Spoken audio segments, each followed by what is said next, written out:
Bismillah.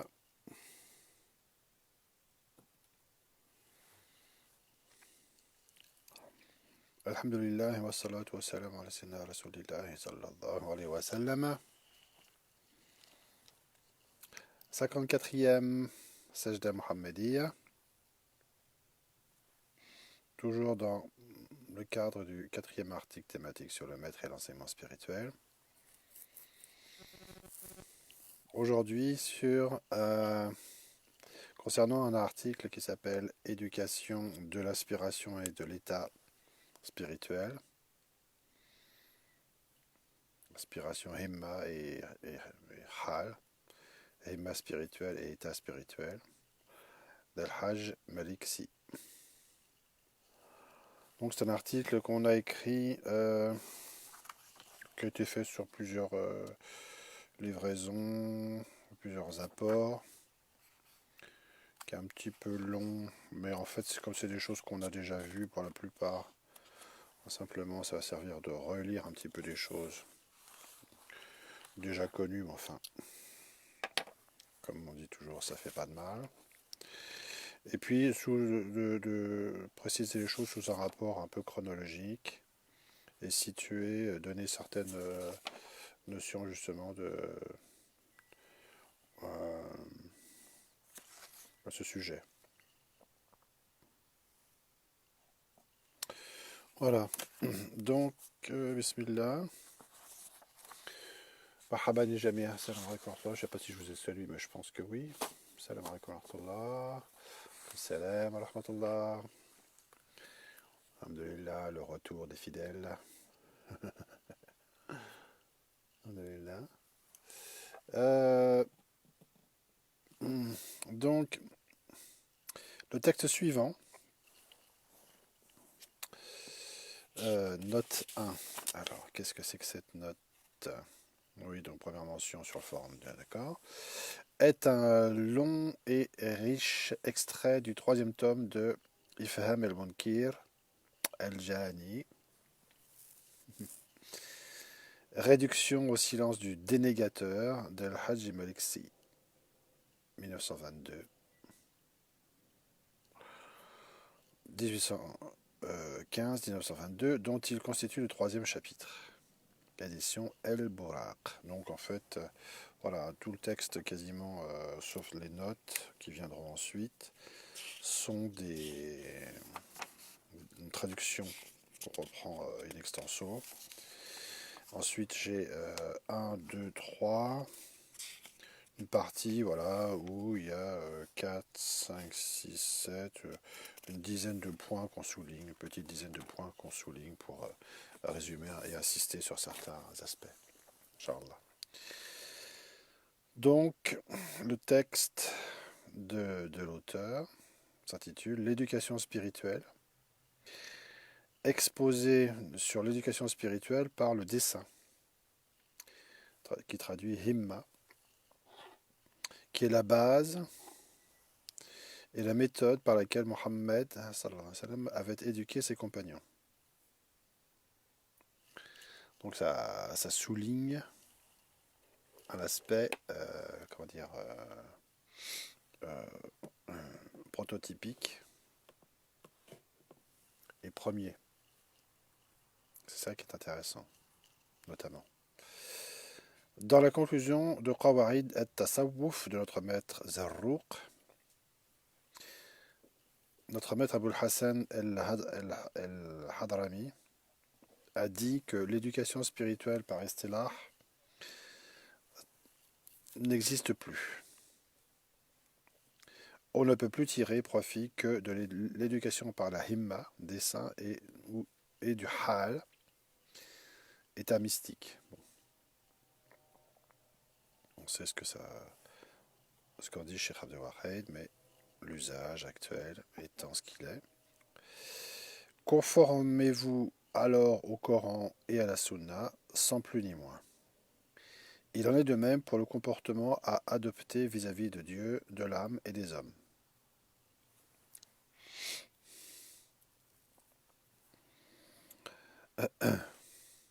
Donc il y a l'éducation spirituelle d'une part, et les relations, deux aspects, les relations comportementales vis-à-vis d'Allah, de l'âme et des hommes.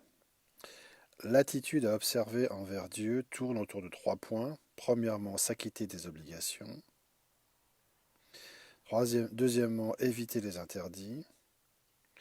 Troisièmement, s'en remettre au décret de Dieu. Ouais, comme ça, là, marche. Quant à l'attitude à prendre vis-à-vis de l'âme, elle consiste aussi en 3 points. Être impartial. Deuxièmement, ne pas innocenter l'âme à tout prix. Troisièmement, se prémunir contre ses travers dans l'acquisition, la cession, le propos, l'abord et la préparation. Pour ce qui est des rapports à entretenir avec les hommes, ils s'articulent autour de 3 points. Leur donner ce qui leur est dû. Deuxièmement, se désintéresser de leurs biens. Et enfin, éviter de leur causer des ressentiments, sauf s'il s'agit d'une vérité à dire ou à pratiquer obligatoirement. Fin de citation. Citation de Sheikh Zarruq dans ses Qawaid. L'auteur reprend et dit dans la Hashiya de Mohammed ibn Qasim al-Qadiri, relativement au passage où l'auteur de Al-Burda al-Busiri a dit qu'est-ce qui repousse loin de moi ces ardeurs déchaînées. Il est dit que le vers fait allusion à deux avantages, c'est-à-dire deux khissal, je pense, khaslatayn ou quelque chose comme ça, deux aspects, on va dire. Le premier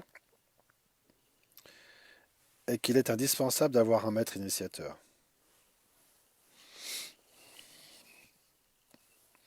Qui serait savant et soufi, réunissant les conditions que Al-Junayd a évoquées lorsqu'il disait « Nous n'avons pas reçu le soufisme par les qi wa qal », c'est-à-dire les on dit et les il a dit, par les polémiques ou des disputes. Nous l'avons reçu par le biais de la fin, de la veille, de l'accomplissement continuel des œuvres pies. Ce maître, le maître d'enseignement, est donc indispensable, reprend l'auteur, car l'âme peut souvent être amenée à vouloir quelque chose qui cause sa perdition. Et il faudrait la sauver par les soins d'un maître qui lui serait comme un médecin. Le deuxième avantage, c'est pas, oui, là, je vois pas pourquoi c'est travaillé par avantage, mais le deuxième aspect, on pourrait dire peut-être, Allahu a'lam, est que ce maître se raréfie à cette époque-ci, comme le laisse entendre l'interrogation qu'est-ce qui repousse, c'est-à-dire qui réduit, qui enlève, jusqu'au passage où il dit mon maître Abdul Wahhab al-Sha'rani, les gens qui assistent à la sajda, la jalsa, savent de qui il s'agit, on a déjà cité plusieurs fois, a considéré dans son ouvrage intitulé Mawazin al-Qasirin que ce maître n'existe plus. Donc d'un côté on dit qu'il est nécessaire, et d'un autre côté on dit qu'il n'existe plus. En voici la teneur. Donc là on cite un passage qu'on a lu plusieurs fois. Les voies d'initiation à Dieu, ainsi que les hommes, n'existent plus depuis longtemps, dit le Cheikh Sha'rani à la fin du Xe siècle de l'Hégire.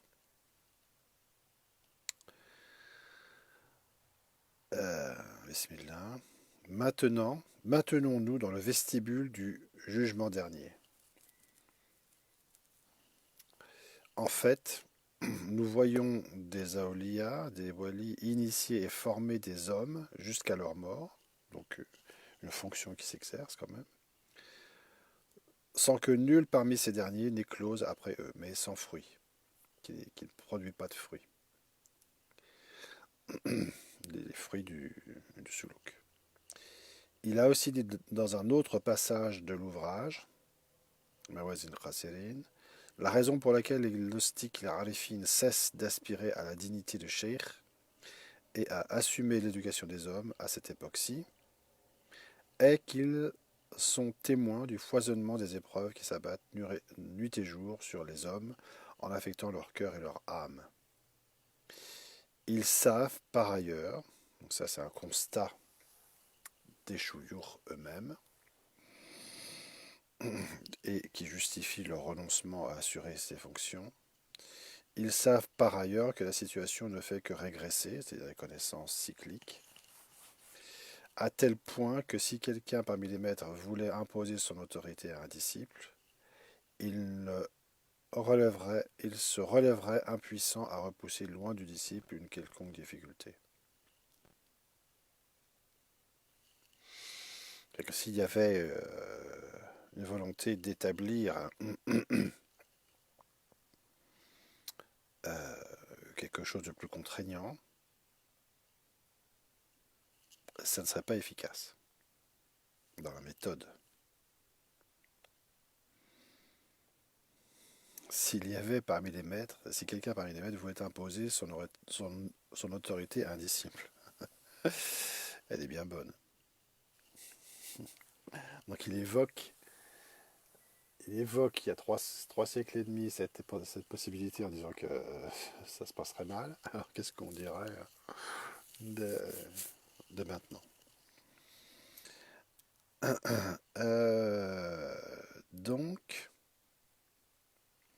il se pourra même que cette difficulté se retourne, Cheikh Abdel Wahed dirait comme une réaction concordante, contre le maître, en guise de sommation, comme pour indiquer qu'il n'est pas justifié d'agir contre l'ordre cyclique des conditions.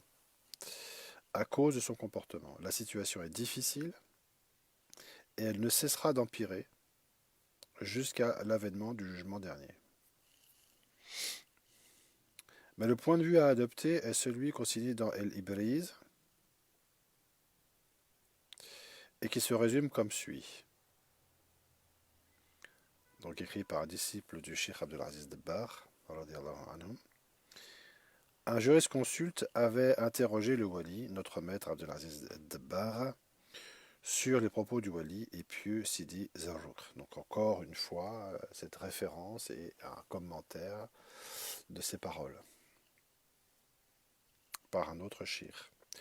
L'éducation, donc il recite, l'éducation par la convention n'existe plus, il ne reste plus que l'éducation par le dessin, himma et le hal, l'état. Conformez-vous donc au Coran, et à la sunna sans plus ni moins. Il répondit, donc le Cheikh Abdelaziz Dabbar,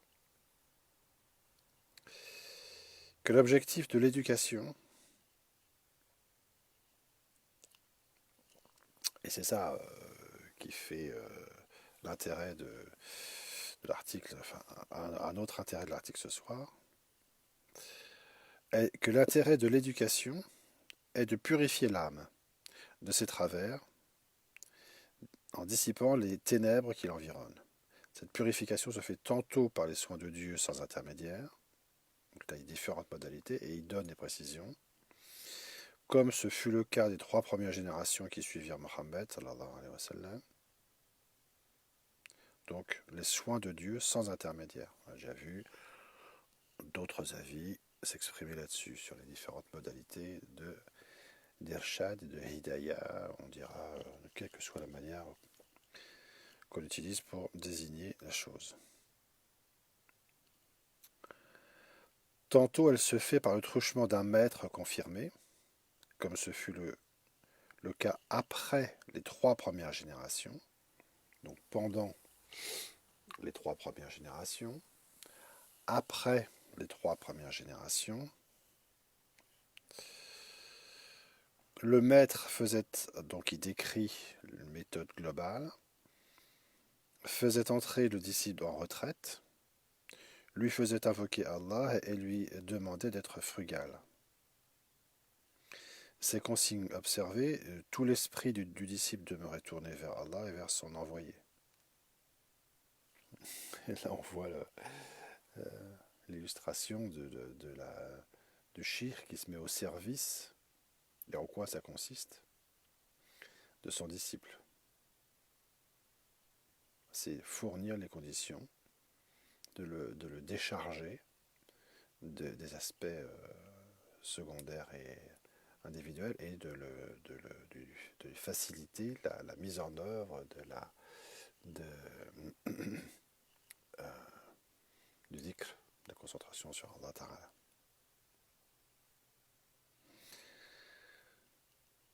Ces consignes observées, tout l'esprit du disciple demeurait tourné vers Allah et vers son envoyé. C'est pas précision qui n'est pas quand même fréquente par rapport à la khalwa. Ainsi fut la situation jusqu'au jour où la vérité et l'imposture se mêlèrent. C'est-à-dire qu'on décrit une technique, une méthode, et puis une période de dégradation ensuite. Et que la lumière et les ténèbres se confondirent. Conséquemment, des hommes incompétents, donc l'émergence de gens incompétents, à la direction méthodique, se mettent à éduquer ceux qui les sollicitent, des hommes en les faisant entrer en retraite spirituelle et en leur inculquant des noms à réciter dans un mauvais dessein et selon des objectifs contraires à la vérité. Donc il y a une altération des objectifs aussi et des moyens. Il arrivait même qu'ils y ajoutent des formules et des astuces, des trucs leur assurant le service des esprits, un terme générique, propre à les exposer progressivement à la réplique imprévue d'Allah, de Dieu, Makarallah. Istikhdam, quoi, la mise des forces d'entité spirituelle de différents niveaux, différentes natures. De telles pratiques étaient courantes à l'époque où vivait le Shir Zarruq et à l'époque où vivaient ses propres maîtres. Donc c'est contre ces dégénérescences qu'ils ont eu à se manifester et à reformuler les choses. Aussi, il leur apparaissait-il nécessaire d'initier les hommes avec désintéressement et pour l'amour de Dieu et de son envoyé à se conformer au Coran et à la Sunna. Cela par mesure de sauvegarde des hommes, pouvant être portés à suivre les partisans du faux, de suivre la vraie éducation. De fait, rappelle-t-il, donc, la lumière du prophète sallallahu alayhi wa sallam restera à jamais, sa faveur restera totale et sa bénédiction générale jusqu'au jugement dernier. Fin de citation. Ainsi, comme des hommes incompétents s'érigeaient en maîtres pour éduquer les gens, d'autres hommes à l'époque actuelle s'érigent en éducateurs en donnant le wird. Donc là, maintenant, après avoir fait ce rappel, l'auteur parle de la situation présente, contemporaine, à la sienne. D'autres hommes à l'époque actuelle s'érigent en éducateurs en donnant le wird alors qu'on sait les conditions que doit réunir l'initiateur, tel qu'il ressort des propos de l'homme de Dieu, elle fait ainsi, dans l'une de ses réponses. On sait que les conditions constituent à se conformer à la sunna du prophète Mohammed sallallahu alayhi wa sallam en renonçant au monde et au prestige.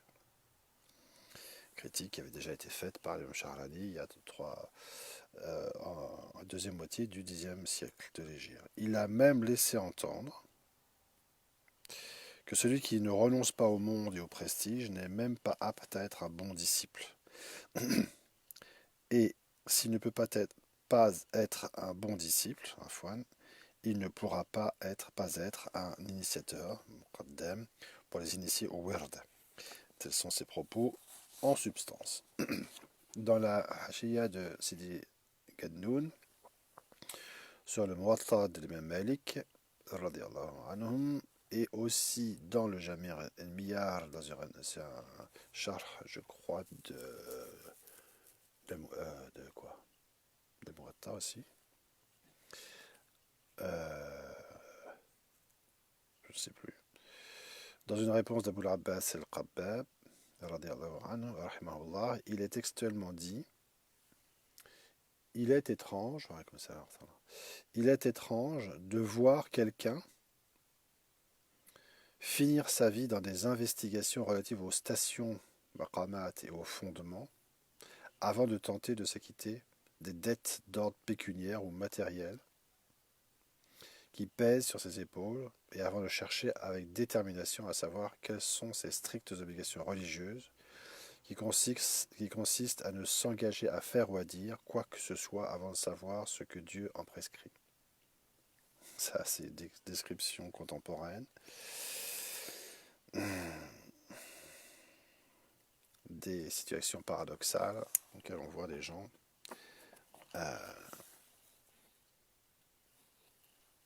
s'inquiéter des choses les plus élevées alors qu'ils sont loin d'être sûrs qu'ils s'occupent correctement, ou qu'ils se préoccupent et s'acquittent correctement des obligations les plus immédiates et les plus impérieuses.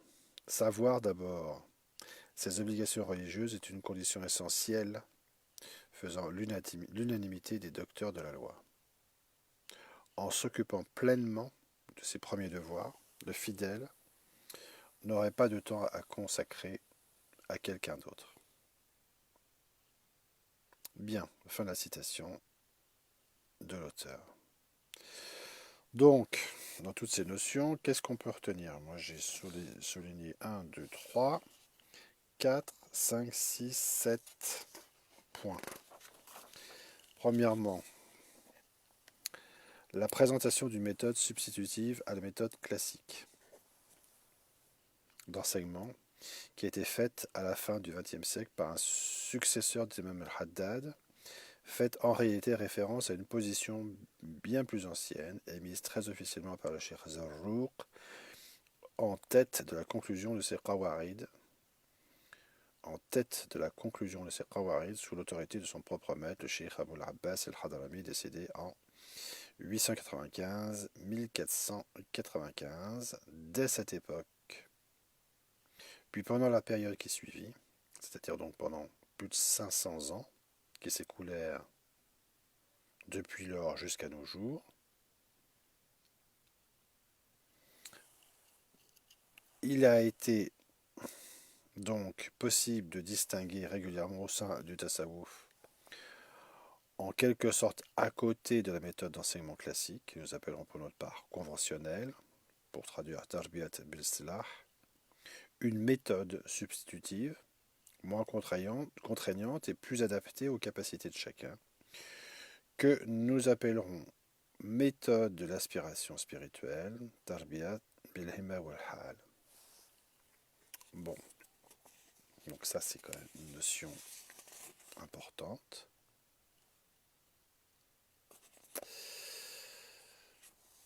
Deuxièmement, l'affirmation à retenir qui pourra présenter un caractère réellement paradoxal pour certains, d'une part de la nécessité du maître spirituel,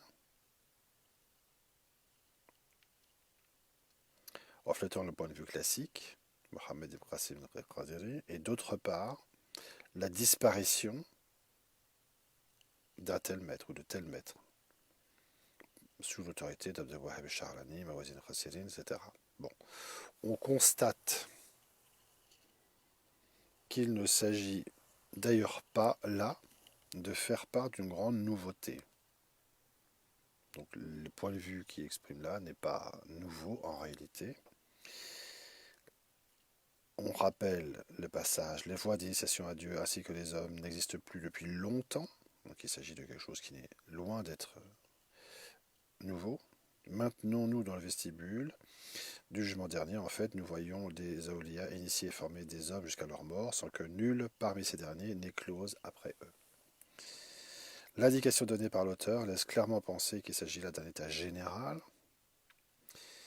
qui n'est pas censé varier notablement ou s'améliorer avant la fin des temps, de manière générale.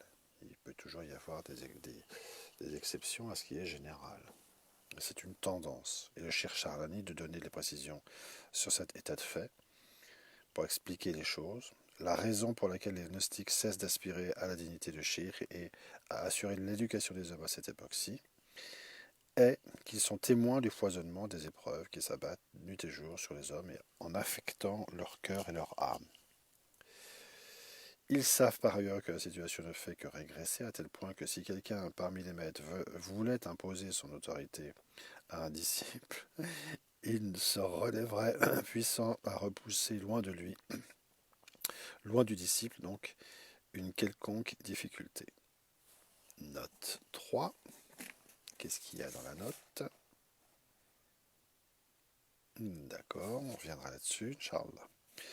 Troisième point à soulever, à retenir, je veux dire, on comprend alors que le phénomène de raréfaction des maîtres véritables provient bien du double constat qu'ils font eux-mêmes, les maîtres véritables, et personne d'autre, à cette époque, de l'aggravation générale des conditions cycliques et de la survenue d'une phase nécessaire de dégénérescence à venir.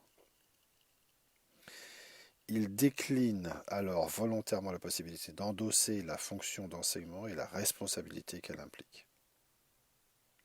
Le caractère inversé de la situation, si caractéristique des temps cycliques actuels ainsi que la dimension eschatologique déjà évoquée,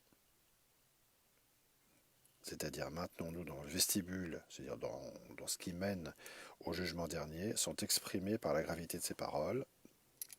Il se pourrait même que cette difficulté se retourne contre le maître en guise de sommation à cause de son comportement.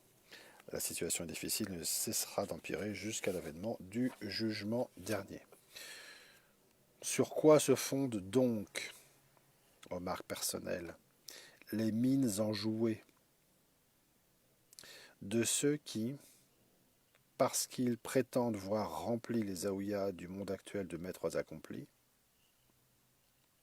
dénigrent le droit d'appliquer des modalités méthodiques adaptées aux conditions exceptionnelles des temps actuels, surtout lorsque celles-ci, ces modalités méthodiques, sont très souvent celles qui ont été depuis longtemps présentées par leur propre maître. On voit des gens qui dénigrent ce qu'ont affirmé leur propre maître. C'est quand même plus qu'étonnant.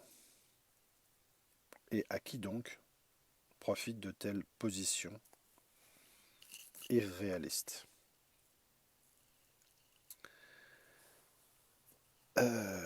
Quatrièmement, je crois. Concernant les différentes méthodes adoptées en islam pour effectuer la purification de l'âme, le très grand maître Abdelaziz Dabbar, toujours à partir de la même affirmation de Cheikh Zarruq, sous l'autorité de qui il se place donc également, distingue trois périodes que nous faisons correspondre à ce qui nous est maintenant connu. Premièrement, la période des trois premières générations. Donc ça, c'est intéressant d'apprécier les choses de cette manière-là, parce que c'est pas souvent fait. Ça donne quand même, ça met en perspective et ça permet de comprendre un petit peu la différence de nature des phases et leur ampleur et les conséquences. La période des trois premières générations. On peut d'ailleurs se demander à quel moment historique ça s'est terminé, la troisième génération. J'ai essayé de répondre à ça, mais c'est pas très facile. Qui suivirent Mohammed, sallallahu alayhi wa sallam, dans laquelle le soulouk se faisait par les soins de Dieu sans intermédiaire, ce que rappelle l'auteur au début de l'article. Deuxièmement, la période de l'éducation conventionnelle, ce qu'on a appelé de telle manière pour traduire Tarbiyat bil-Istilah, dans lequel le travail initiatique s'effectuait par le truchement d'un maître confirmé, comme ce fut le cas après les trois premières générations, le maître faisait entrer le disciple dans la retraite, etc. Bon. Troisièmement, la période de l'éducation par l'aspiration spirituelle, Tarbiya bil-Istilah, troisième modalité de Tarbiya, wal-Hal, à partir du moment où la vérité et l'imposture se mêlèrent et que la lumière et les ténèbres se confondirent.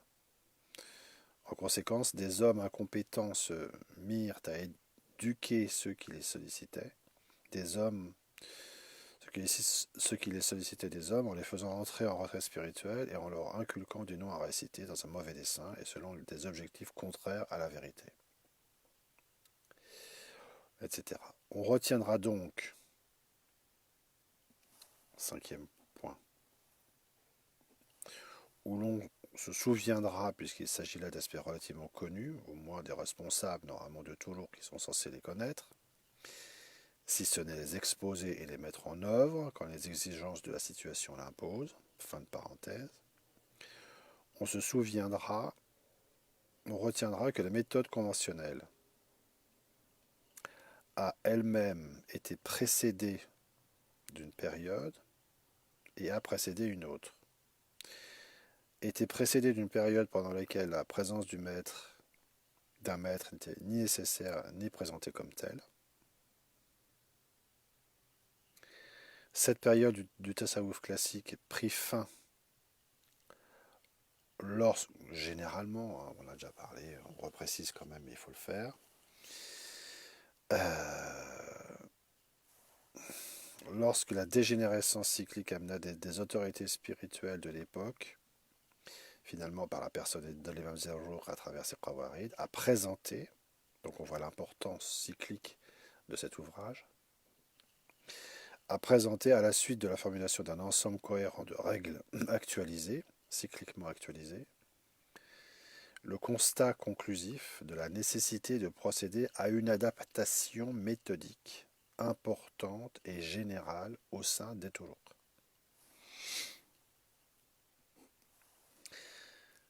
Sixième point à retenir, éventuellement, certainement dans la lignée de l'enseignement de Cheikh Al-Akbar, dont il était un disciple important, l'imam l'imam Charlani rappelle néanmoins la nécessité de la persistance d'une guidée spirituelle véritable. Bon, un rappel de principe nécessaire. De fait, la lumière du prophète restera à jamais, sa faveur restera totale et sa bénédiction sallallahu alayhi wa sallam restera générale jusqu'au jour du jugement. Fin de citation. C'est lui-même qui parlait de rester dans le vestibule du jugement dernier. Septièmement, et enfin, ces dernières remarques conduisent d'ores et déjà à penser qu'il y a lieu de bien distinguer deux nécessités, on pourrait dire absolue et partielle, celle qui concerne la persistance de l'enseignement initiatique au sein des Toulouk régulières, jusqu'à la fin des temps, et celle qui concerne la nécessité, sous-entendue corporelle, d'un maître qui guide le disciple dans son cheminement initiatique. Mais il est alors parfaitement impératif de distinguer très précisément les niveaux concernés et d'affirmer avec force que seule la nécessité de la persistance de l'enseignement initiatique au sein des Toulouk, régulière jusqu'à la fin des temps, est absolue. La persistance de l'enseignement initiatique au sein des Toulouk, régulière jusqu'à la fin des temps, est absolue. En elle-même, l'enseignement en lui-même, la persistance en elle-même de l'enseignement. La nécessité de la présence d'un maître, par contre, n'est en réalité que relative, puisqu'elle n'est simplement que l'expression d'une adaptation méthodique, sans S, effectuée à une période donnée, comme on l'a vu, qui débuta à l'apparition des défauts trop importants chez l'initié pour qu'il puisse y remédier seul, et qui dura jusqu'à tant que la combinaison des conditions cycliques et de la capacité du disciple à accepter les prescriptions de son maître, ce qui n'est pas une mince affaire, rendait la présence de celui-ci encore bénéfique. C'est-à-dire que les conditions étaient bénéfiques parce qu'il y avait des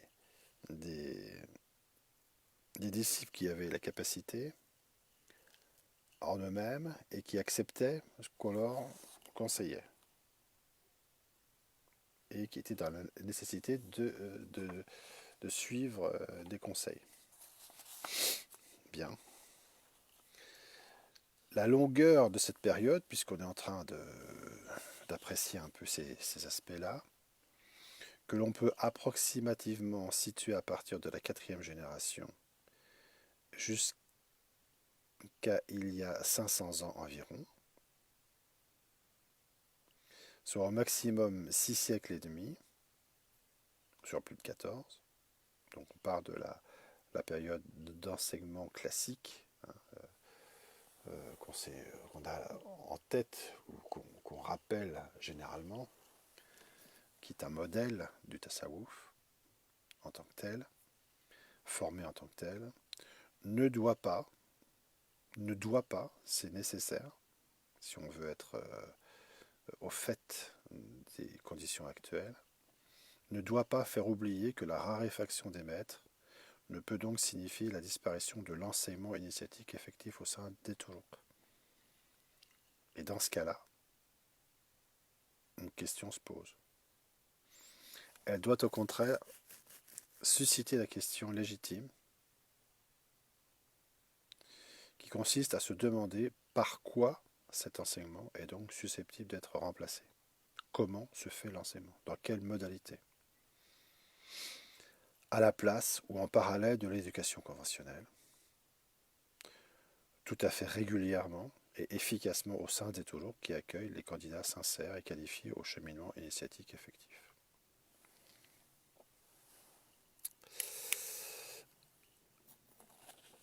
Voilà, c'est l'enjeu de ces considérations. Autrement, ça n'a pas d'intérêt. Si on aboutit sur une impasse, c'est qu'on a oublié quelque chose en chemin. Bon, wallahu a'lam, j'espère que ça a été suffisamment clair. Je suis à votre disposition pour les éventuelles remarques et questions, Inch'Allah. Et je vous souhaite une bonne soirée. Et vous dis à demain pour un autre texte du même auteur, Inch'Allah, d'après ce que je crois. Assalamu alaikum wa rahmatullahi wa barakatuh.